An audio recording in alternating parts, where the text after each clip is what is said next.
तो दोस्तों मैं इस वक्त मौजूद हूँ Korea institute of science and technology में, और ये गवर्नमेंट फंडेड रिसर्च इंस्टीट्यूट है जिसका प्राइमरी मकसद है drug discovery from the natural resources. अब ड्रग डिस्कवरी एक चैलेंजिंग काम है कि जिसमें हम कुछ बायो एक्टिव कंपाउंड्स को या ड्रग को डिस्कवर करते हैं किसी भी स्पेसिफिक बीमारी के लिए, उसको क्योर करने के लिए। जैसा कि कैंसर के लिए हम मुख्तलिफ ड्रग्स को या अद्वियात को ढूंढते हैं, तो ये एक बड़ा चैलेंजिंग काम है।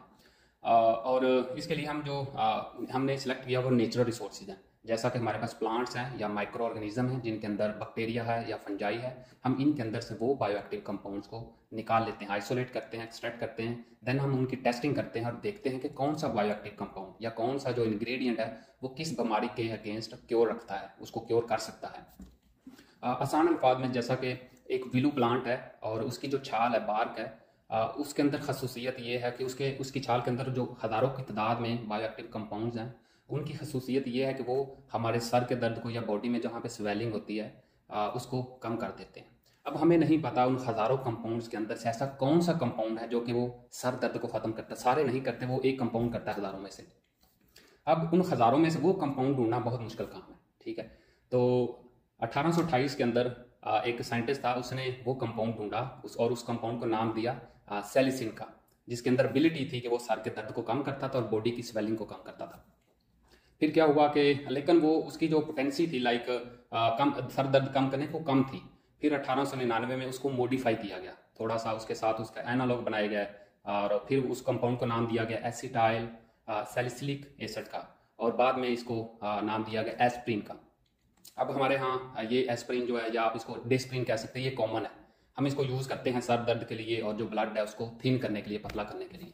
तो इसी तरह से वो हज़ारों की तादाद में वो एक कंपाउंड डिस्कवर किया गया और उसको फिर हम यूज़ करते हैं अब सर दर्द के लिए, क्योंकि उस कंपाउंड में एबिलिटी है कि वो जो बॉडी के अंदर इंजाइम है, कॉग्स इंजाइम है, साइक्लोऑक्सीजनेज इंजाइम है एक, जो कि एक नया कंपाउंड बनाता है जिसको हम प्रोस्टाग्लैंडिन का नाम देते हैं, और वो जो है वो पेन काज करते हैं। अब ये जो कंपाउंड है सिलिसिलिक एसिड, आप कह सकते हैं जो एसिटाइल सिलिसिलिक एसिड है, ये क्या करता है उस एंजाइम के साथ बाइंड हो जाता है और उसको इनहिबिट कर देता है, उसको काम नहीं करने देता, जिससे क्या होता है सर दर्द खत्म हो जाता है। इसी तरह से हमने मतलब जितने भी मेडिसिनल प्लांट्स हैं पहले हम उनको सिलेक्ट करते हैं और फिर उनमें से वो हम जो बायोएक्टिव कंपाउंड्स हैं, एक्सट्रैक्ट है, उसको निकालते हैं और सारे कंपाउंड्स को वन बाय वन चेक करते हैं। तो ये एक बड़ा चैलेंजिंग काम है ड्रग डिस्कवरी, और इसको फर्दर 6 जो स्टेजेस हैं ड्रग डेवलपमेंट की, उनमें कैटेगराइज किया गया है। जैसा कि सबसे पहले आपने बॉडी के अंदर टारगेट ढूंढना है। टारगेट क्या है कि कोई आपको बीमारी है लाइक कैंसर है, तो आपने वो वजह ढूंढनी कि ये कैंसर है इसमें कौन कौन से बॉडी के जो अज़ा मतलब स्मॉल इंजाइम हैं या रिसेप्टर्स वगैरह हैं वो इन्वॉल्व हैं। पहले आपने वो टारगेट ढूंढना है। देन उसके बाद आपने अपना जो प्लांट है या कंपाउंड है वो आइडेंटिफाई करना है और देखना है कि ये अपने टारगेट से, ये जो कंपाउंड है या ड्रग है, ये उस टारगेट के साथ बाइंड भी होती है जाके या नहीं होती है। अगर बाइंड होगी तो फिर क्या वो मतलब एक्टिविटी शो करेगी, स्ट्रक्चरल एक्टिविटी इस तरह का। देन अगर वो थोड़ी सी भी एफिकेसी शो करता है तो फिर हम नेक्स्ट स्टेज पे जाते हैं जिसको हम इनविट्रो कहते हैं। इनविट्रो स्टेज है जहाँ पे हम लैब के अंदर सारी टेस्टिंग करते हैं, जो बॉडी के सेल्स उनको ग्रो करके उन पे वो कंपाउंड का इफेक्ट चेक करते हैं और उसकी टॉक्सिसिटी देखते हैं कि ये कितना नुकसानदायक है और फिर देखते हैं कि कितना फ़ायदेमंद है। और जब वहाँ से वो पास हो जाता है तो फिर हम इन विवो स्टडी पे जाते हैं जिसमें हम एनिमल मॉडल यूज़ करते हैं, जैसा कि माइस, चूहे वगैरह यूज़ करते हैं और बंदर वगैरह यूज़ करते हैं उनके ऊपर। क्योंकि जो लैब एक्सपेरिमेंट है और मतलब इन विट्रो एक्सपेरिमेंट और जो इन विवो एनिमल मॉडल है, इनमें थोड़ा सा फ़र्क है, इन्वायरमेंट इनका डिफरेंट है। तो अगर फिर वहाँ से भी पास हो जाता है, मतलब उसकी टॉक्सिसिटी कम होती है और एफिकेसी ज़्यादा होती है, मतलब वो फ़ायदेमंद ज़्यादा है और नुकसान उसका कम है। देन हम क्या करते हैं, वहाँ से पास करने के बाद हम जाते हैं ह्यूमन मॉडल पे, ठीक है, क्लिनिकल ट्रायल की तरफ जाते हैं। एक स्मॉल पॉपुलेशन लेते हैं, कुछ लोग लेते हैं और फिर उन पे उस कंपाउंड का इफेक्ट देखते हैं और टॉक्सिसिटी देखते हैं कितना सेफ है।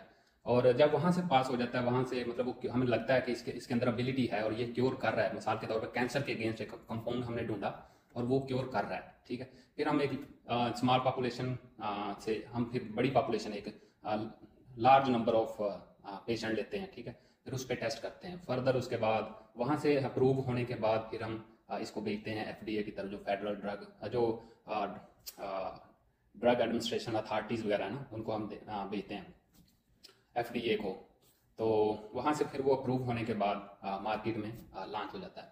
तो इस तरह की ये एक बड़ी लंबी एक चैलेंजिंग काम है। इसको सम टाइम तो किसी एक कंपाउंड को ढूंढने में कोई 20 साल भी लग जाते हैं, 10 साल भी लग जाते हैं, और कुछ 6-7 साल से कम एक कंपाउंड नहीं आता मार्केट में। इतना टाइम तो इसको 7-8 साल तो लगते हैं, सारी जितने भी स्टेजेस हैं ड्रग डेवलपमेंट की उनमें से गुजर। तो इस इन्फॉर्मेशन देने का मकसद ये है कि मैं फ्यूचर के अंदर एक हेल्थ के रिलेटेड वीडियोज़ की सीरीज स्टार्ट करने जा रहा हूँ, जिसके अंदर हम काफ़ी बीमारियों को, डिजीज़ को कवर करेंगे, और हम मेथड ढूंढेंगे किस तरह से हम उनको क्योर कर सकते हैं मेडिसन के साथ। ऐसी मेडिसन जो जिनका साइड इफेक्ट बहुत कम है बट उसका फ़ायदा काफ़ी है, और विदाउट मेडिसन किस तरह से हम इन बीमारियों को क्योर कर सकते हैं, इनसे छुटकारा पा सकते हैं।